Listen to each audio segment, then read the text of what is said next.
High guys, welcome to my Mampi vlog. আশা করি তোমরা সবাই ভালো আছো। আমিও ভীষণ ভালো আছি। তো এখন আমি চলে এসেছি সরস্বতী ঠাকুর দেখতে। তো রানীগঞ্জে কলেজ পাড়াতে। তো সেখানে খুব সুন্দর সুন্দর সরস্বতী প্রতিমা হয় আর খুব সুন্দর প্যান্ডেল করে।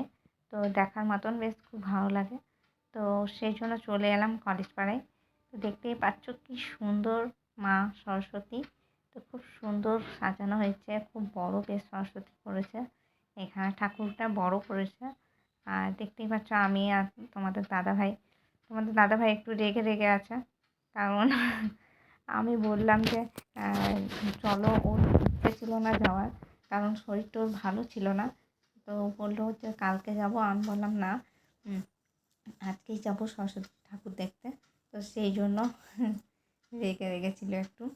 তারপরে দেখতেই পাচ্ছ আরেকটা ঠাকুর দেখতে যাচ্ছি। খুব সুন্দর এখানে প্যান্ডেলগুলো হয়েছে। তো দেখো, ঠাকুর দেখতে এসে ওর মনটা কিন্তু ভালো হয়ে গেছে এত সুন্দর সুন্দর ঠাকুর প্রতিমা দেখে। তো খুব সুন্দরভাবে সাজানো হয়েছে। সব ঠাকুরগুলোই বড় করেছে এখানে। আর খুব সুন্দর প্যান্ডেলটা করেছে, খুবই সুন্দর লাগছে দেখতে। এগুলো বাটারফ্লাই করেছে। দিয়ে এই যে আমরা বেরিয়ে এলাম, দুটো ঠাকুর দেখা হয়ে গেল। আরেকটা ঠাকুর আছে। দিয়ে এখানেও প্যান্ডেলটা খুব সুন্দর। আর বেশ দেখতে পাচ্ছ প্রচুর ভিড়, প্রচুর মানুষ এসেছে।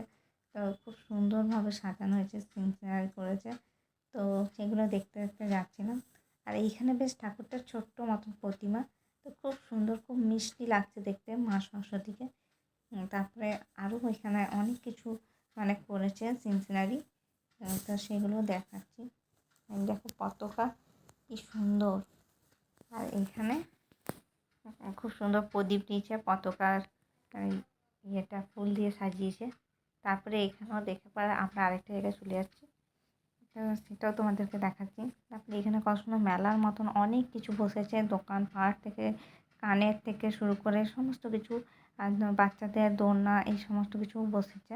তারপরে এইটা খুব সুন্দর, এই প্যান্ডেলটাও খুব সুন্দর করেছে।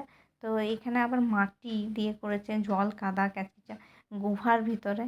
তো সেটাই দেখাচ্ছি, গুহার ভিতরে ঢুকে যাচ্ছে। আর এই দেখো কত জলে স্লিপ হয়ে আছে কাদা। তো ভেতর দিকে যাচ্ছি। তো সুন্দরভাবে করেছে কিন্তু গুহার ভেতরে বেশ মা সরস্বতী আছে। তো দেখতে পাচ্ছ জলে কাদা হয়ে আছে। দিয়ে ভেতরটাতে এইখানেও খুব সুন্দর করেছে, মাকে খুব সুন্দরভাবে সাজিয়েছে। তো খুবই ভালো লাগলো এখানেও ঠাকুরটা। আর প্রত্যেকবারই কলেজ পাড়াতে খুব সুন্দর সরস্বতী ঠাকুরের প্যান্ডেল থেকে সিনারি থেকে খুব সুন্দর করে। তো এবছরও কিছু আলাদা নয়, খুবই সুন্দর করেছে। আর এই প্যান্ডেলটাও খুবই ভালো লাগলো। এখানে ফটোগুলোও খুব সুন্দর লাগছিলো, বেশ চকচক করছে। আর এখানেও মাকে কি সুন্দর, বেশ খুব বড় বেশ করেছে মূর্তিটা। আর মুখে মুখে ছোট্ট মিষ্টি মুখটা, খুবই ভালো লাগছিলো দেখতে। আর এইখানে সেই চশমা বরং করেছিল, ওটাতেও ফটো তুললাম। তারপরে আমরা অনেক ঠাকুর দেখার পর বেরিয়ে এলাম। দিয়ে আমরা বাড়ি যাচ্ছি। এই পর্যন্ত ব্লগটা ভালো লাগলে সাপোর্ট করো। বাই।